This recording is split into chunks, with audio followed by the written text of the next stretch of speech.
Dre! Yes!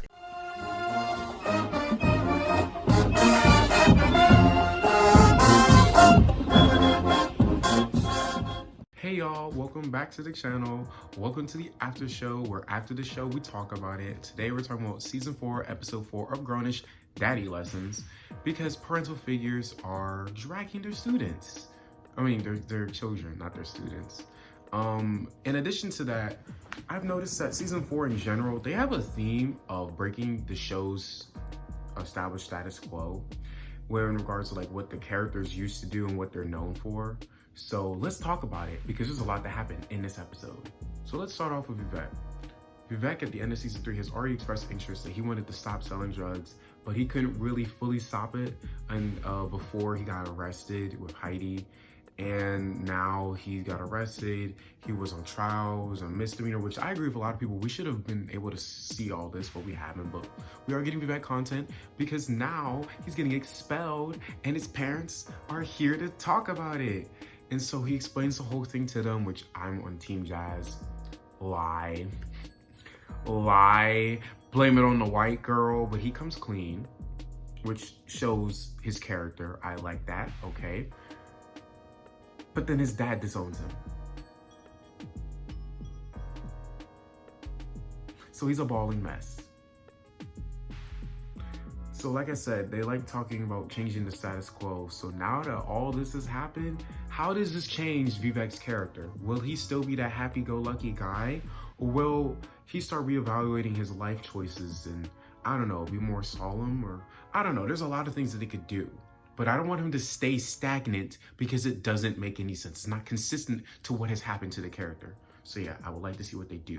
Hopefully something good. Despite this supposedly being a Vivek-centered episode, because his whole thing is the main focus, they somehow squeeze Zoe to somehow make her somewhat important. Because Dre comes in all mad, like, you got married in Mexico? Huh? And that makes me really mad. Like, I feel like you have better reasons to get mad about, like I said, or like he said, I found out that she got dropped out and stuff, but anyway, he calls her an embarrassment to the family in front of everyone, and for once I feel for Zoe. I didn't feel for her yet last week because she had to come in with Rochelle, but she did not deserve the dragging. She did not. Y'all can argue with me. For once, I'm on Team Zoe.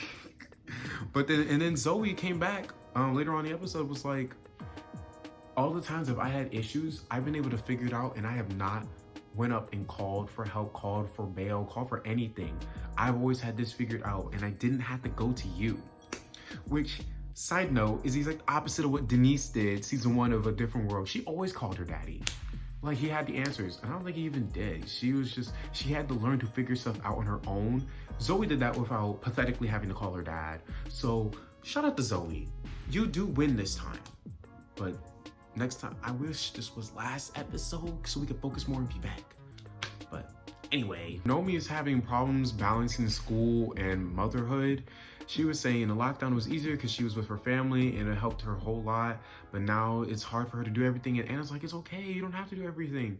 Now I'm trying to figure out, it's now Anastasia's gonna help out a whole lot more. But at first Anna was really judgy because she was like, you skipped class. Wait a minute. Stop judging. Anna is the first to judge, and I hate it. But anyway, so they figure out, oh, let's just hire a nanny since the daycare was closed for whatever reason, which I think is stupid. But yeah, they get her a nanny, and I'm like, who's paying for this nanny? Because Vivek was the only one that had a job, which was selling drugs. So what are y'all doing? So who's paying for this nanny? Which coincidentally is the old, I don't think she was specifically a nanny, but she helped around the house and the Johnson's residence. Apparently this isn't real, this didn't happen in Blackish, but Drake cheated on Bo with Maritza. Now the marriage is having problems, and I'm upset because why is this now a plot line? And why are we just now hearing about this? And more importantly, why ruin the relationship? I never saw Dre as someone who would give in to, like, who would cheat. Especially on Rainbow. Bo is a wonderful person. Who would he be without Bo? Why would he cheat? It's just, that bothers me that they even added that. Last person of interest is Doug. I said this on Twitter and I'll say it again. I think it's really funny how these guys never realized, oh, without Jazz as his girlfriend, Doug doesn't have really much of a character. Same for Luca without Zoe. So they put the two together and they did it in the worst way possible because not only do they not have chemistry, but now Doug the RA, okay, I think he hooked up with a freshman. Whoa there. Not only did he did that, but the freshman was apparently Luca's younger sister. Oh, that makes me really mad. Y'all did not. Why?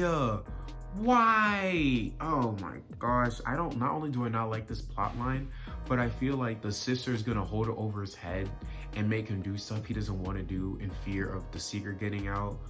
And also, this is the only way y'all are making Luca relevant. I mean, I really think y'all should just get rid of some of these characters. Like how when Sky left, we've never seen what's his face. I don't remember the junior lookalike. I forgot his name. Rodney. Unpopular opinion, but it's clear that. And why do they keep introducing characters when they can't develop the ones they already have? Anyway, yeah. But yeah, that's what I have to say about the episode. Tell me what y'all got to say. Thank y'all for watching, and I'll see y'all whenever.